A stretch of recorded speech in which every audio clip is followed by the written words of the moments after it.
చేసి ఇక మనకే పాపం అండి. అది ప్రపంచం అంతా తిట్టుకుంటున్నారు మనల్ని. Right right right Janasena party కార్యదర్శి రామకృష్ణ గారు జాయిన్ అయ్యారు. రామకృష్ణ గారు good morning. Good morning sir. రాజకీయాలు చేయాలి కానీ దేవుడి మీదే చేయకూడదు అని చెప్పేసి వైసీపీ చెప్తున్నటువంటి మాట. అంటే తిరుమల శ్రీవారు లడ్డు ప్రసాదం తయారీకి ఉపయోగించినటువంటి నెయ్యిలో కల్తీ జంతువుల కొవ్వు కలవలేదని చెప్పేసి వైసీపీ చెప్తుంది. అంటే టీటీడీ ప్రధాన కార్యాలయం కేంద్రంగానే కుట్రలు రచించారు చంద్రబాబు గారు అని చెప్పేసి వైసీపీ చెప్తున్నటువంటి మాట. ఏం చెప్తారు? సందీప్ గారు, ఫస్ట్ మీకు నమస్కారాలు. అలాగే ప్యానల్లో ఉన్న పెద్దలందరికీ కూడా నా హృదయపూర్వక నమస్కారాలు. జీ న్యూస్ తెలుగు ప్రేక్షకులకు కూడా నా హృదయపూర్వక నమస్కారాలు. వాస్తవంగా పెద్దలు ఎన్నయ్య గారు మాట్లాడుతూ చాలా దారుణమైనటువంటి విధంగా మాట్లాడారు. ఎందుకు అంటే ఫస్ట్ టైం మాట్లాడిన మాట ఏంటంటే సిబిఐ ఛార్జ్షీట్లో కల్తీ జరిగింది, ఇన్ని కోట్ల లడ్డూలు కల్తీలు జరిగాయి అని స్పష్టంగా పేర్కొంది. అసలు 100% కల్తీ జరగలేదు అని చెప్తున్నాను. సిబిఐ వైసీపీ వారు ఒకటోది. రెండోది ఏంటంటే సిబిఐ ఛార్జ్షీట్లోనే ఏమని పేర్కొన్నారంటే ఇందులో ఖచ్చితంగా నెయ్యి అనేటువంటి పదార్థమే లేదు. నెయ్యి అనే పదార్థం లేదు అసలు. అది ఏ పార్టీ నుంచో కుట్ర చేయడం పక్కన పెట్టండి. అసలు భగవంతుడి గురించి మాట్లాడుకునేటప్పుడు రాజకీయాలు కాదు, భగవంతుడి జరిగేటువంటి దోషాలని ఏవైతే ఉన్నాయో సవరించేటువంటి క్రమంలో తప్పనిసరి అయినటువంటి పరిస్థితిలో ఒక ఆవశ్యకలేశంగా దీన్ని మనం డిస్కస్ చేయాల్సి వస్తుంది. అవసరమైనటువంటి చెడు ఇది డిస్కస్ చేయడం. అలా ఏంటంటే మొన్న ఆ మధ్యన ఉండవల్లి అరుణ్ కుమార్ గారు కూడా ప్రెస్ మీట్లో మాట్లాడినప్పుడు ఈ విషయం చెప్పారు. వెరీ లో ఎటీ లేదా లార్డ్, తర్వాత ఈ జంతు కొవ్వు అవశేషాలకు సంబంధించి వెరీ లో అనేటువంటి పదం ఉందట ఒకటి. ఇంకోటి ఏంటంటే సిట్ పేర్కొన్నది ఏంటంటే ఇందులో 5% కంటే తక్కువ మైన్యూట్ పర్సెంట్ ఉంటే కనుక మేము దాన్ని కనిపెట్టేటువంటి సాంకేతికత మా దగ్గర లేదని చెప్పిందండి. ఇందులో సాంకేతికత మా దగ్గర లేదు. సిబిఐ సిట్ అనేటువంటిది అధికారులు నైపుణ్యవంతులు ఉండేటువంటి మండలి. అది వాళ్ళలో రాజకీయాలు మాట్లాడేటువంటిది ఏముండదు, ఉన్నట్టుగా మాట్లాడుతుంది. At the same time NDDB national dairy development board ఎప్పుడు సిటీ కంటే ముందు జరిగినటువంటి దాంట్లో S1, S2, S3, S4, 8 టెస్టులు అనేవి. వాటి ప్రకారం జరిగినటువంటి టెస్టులో ఈ యొక్క జంతు అవశేషాలకు కలిసినటువంటి అంశాలని ప్రస్తావించారు.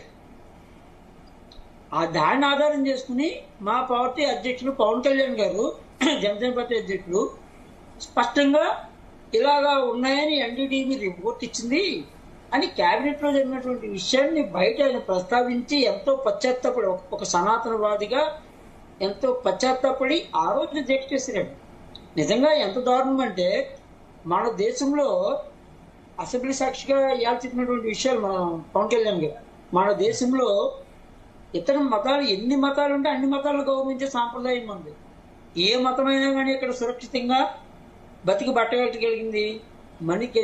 అందువల్లనే ఇజ్రాయెల్ ఈ రోజుకి కూడా వాళ్ళ యొక్క రాజ్యాంగంలో మన దేశం గురించి స్పష్టంగా పేర్కోవడానికి కారణం అంటే ఇతర సంస్కృతులని, ఇతర భాషలని, ఇతర మతాలని మన దేశంలో కాదు ఇతర ఏదైనప్పటికీ కూడా వాళ్ళు సురక్షితంగా వాళ్ళంతటా వాళ్ళు స్వేచ్ఛగా చేయగలిగారు. ఎంత దురదృష్టం. అవన్నిటికీ కారణం ఏంటంటే ఇక్కడ సనాతన ధర్మం, హిందూ మతం ఇలాగా ఉంది కాబట్టి బాగా. అలాంటి సనాతన ధర్మం మీద కక్షగట్టి ముఖ్యంగా వెంకటేశ్వర స్వామి దేవాలయం మీద మరి ఏమనుకుంటున్నారో తెలియదు కానీ జగన్మోహన్ రెడ్డి గారు కుట్ర పడినట్టుగా కనబడుతుంది. కావాలం పగబట్టినట్టుగా దేవుణ్ణి పగబట్టడం ఏంటో ఇప్పటికీ అర్థం కావట్లేదు. ఎందుకంటే ఆయన హయాంలో ఉండేటువంటి పాలక మండలిది తప్పు. ఈ కల్తీ వ్యవహారం జరిగి ఉంటే ఛార్జ్షీట్ తేలితే అనే విషయాన్ని కూడా ఆయన ప్రస్తావించదలుచుకోలేదు. నిరంతరం కూడా అడ్డంగా వెనకేసుకు రావడానికి వస్తున్నారు. ఓకే ఓకే కోటేశ్వర గారు, ఇక్కడ వైసీపీ స్పష్టంగా ఒక్క నిమిషం కంప్లీట్ చేస్తాం, మీరు ఇవ్వండి. అందువల్ల ఏంటంటే ఇన్ని రకాలైనటువంటి ఆధారాలు పెట్టుకుని అడ్డంగా బుకాయిస్తూ మీడియా ముందుకు వచ్చి ఇంత యథేచ్ఛగా అబద్ధాలు, కావలసినటువంటి అసత్యాలు, కావలసినటువంటి కట్టుకథలు అన్నీ కూడా ఏవైతే నిజాలు తేల్చాలని మాట్లాడారో వాళ్ళ మీద ముద్దాయిలుగా ఉండేటువంటి వైసీపీ వారు ఇలా మాట్లాడడం చాలా నిస్సిగ్గుగా, మరి ఎందుకు చేస్తున్నారో తెలియట్లేదు. ఇప్పటికైనా వాళ్ళు విషయాన్ని మార్చుకుని ఆ యొక్క భగవంతుడి మీద పశ్చాత్తాపడి ఉన్న తప్పు ఏదైతే జరిగిందో వాస్తవాన్ని వాస్తవంగా మాట్లాడి దాని యొక్క పరిష్కారానికి లేదా దానికి సంబంధించి సవరణకి ఏం చేస్తే బాగుంటుందో వాళ్ళు ఇప్పటికైనా మారగలిగితే ఆ భగవంతుడి యొక్క కృపా కటాక్షాలు ఎంతో కొంత ఉండి వాళ్ళ క్షమకి గురవుతారు.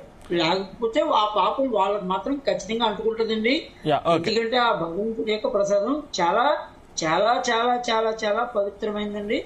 ఇది రాజకీయాలకు సంబంధించింది కాదు, ఒక వాస్తవాన్ని వెలుగులోకి తెచ్చేటువంటి క్రమంలో జరిగేటువంటి ఈ చర్చ ఇది ఆవశ్యకలేసం, నెససరీ ఈవిల్ అంటారు దీన్ని. నెససరీ ఈవిల్, ఆవశ్యకలేసం, అవసరమైన చెడు. కోటేశ్వర గారు చెప్పండి. వైసీపీ ఏమో స్పష్టంగా అంటే కుండ బద్దలు కొట్టి మరీ అసలు తప్పు